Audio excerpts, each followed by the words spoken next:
Everyone welcome back to my channel Dhriti's lifestyle blog. তো দেখো সকাল সকাল ঘুম থেকে উঠে রেডি হয়ে গেছি। তারপর এখানে দেখো বোতলে জল ভরে নিয়েছি। আর কি শুনলাম দেখো বাড়ি এসে যে আমরা যাবো তারাপীঠে, মানে বীরভূম এলাকায়। তো চলো যাওয়া যাক। তো আমি দেখো রেডি হয়ে গেছি জিন্স আর টপ পরে। আর এই দেখো রাস্তাগুলো কি সুন্দর দেখতে পাচ্ছ। আমরা কিন্তু বেরিয়েছিলাম ওই 4টের দিকে, পুরোপুরি 4টের দিকেই বেরিয়েছিলাম। তো দেখো এখন হচ্ছে সানসেট, কি সুন্দর লাগছে না রাস্তাটা। আর এই দেখো এত সুন্দর সুন্দর মানে জায়গা কি বলবো। তো নবগ্রামের দিকে রাস্তাটা কিন্তু আরও ভালো ছিল।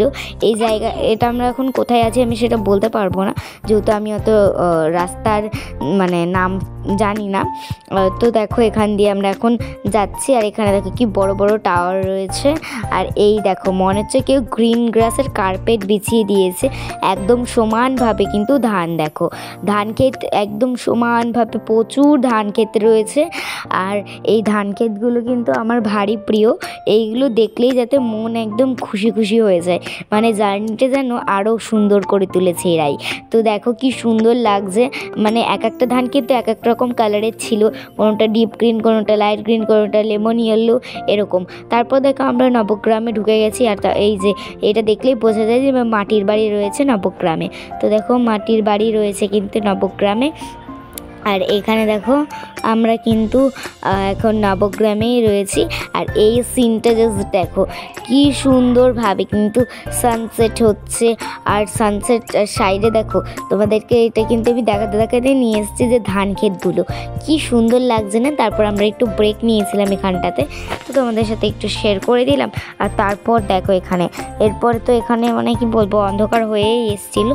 তো আমরা এখন আবারও যাচ্ছি এই রাস্তা দিয়ে। আর যেই রাস্তাগুলোতে না একদম ফাঁকা প্লাস দুদিকে গাছ রয়েছে, সেই রাস্তাগুলোতে আমার ভারী ভালো লাগছিল, বিশেষ করে বিকেল দিকটায়। তো তারপর দেখো এখন রাত্রি হয়ে গেছে, ওই সন্ধে হয়ে গেছে বলতে চলে। তো এখন আমরা কিন্তু বীরভূম এলাকায় ঢুকে গেছি।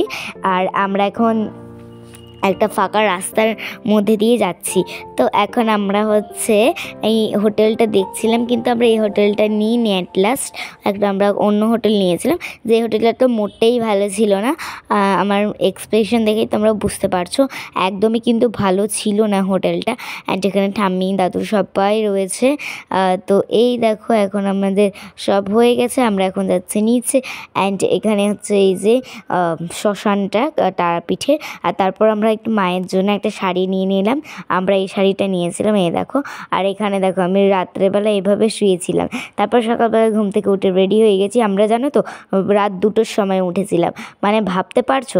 তো তারপর দেখো এখানটায় কিন্তু আমরা রেডি হয়ে না মিষ্টি মানে ডালার সাথে চলে এসেছিলাম। তো ডালা আমরা এখানে সব কিন্তু সাজিয়ে নিয়েছি। এই হলো মায়ের মন্দির। আর এখন আমরা যাচ্ছি মন্দিরে। তো আমাদেরকে লাইন দিয়ে পুজো দিতে হয়েছে, যদিও বা কারণ এখন যেহেতু আইন মানে নিয়ম নেই যে টাকা দিয়ে ঢোকার। আমরা 2 বছর আগে এসেছিলাম, তো আমরা টাকা দিয়ে ঢুকেছি, কিন্তু এবার এসে কিন্তু আমরা লাইন দিয়ে পুজো দিয়েছি। আর আমরা রাত 2টো স্নান করেছিলাম। তারপর দেখো আমাকে টিপ দিয়ে দিচ্ছে, তখনই কিন্তু একটা অঘটন ঘটে গেল। দেখো আমার পায়ের মানে চামড়াটা এমনভাবে উঠে গেছে, দরদর করে রক্ত বেরোচ্ছিলো।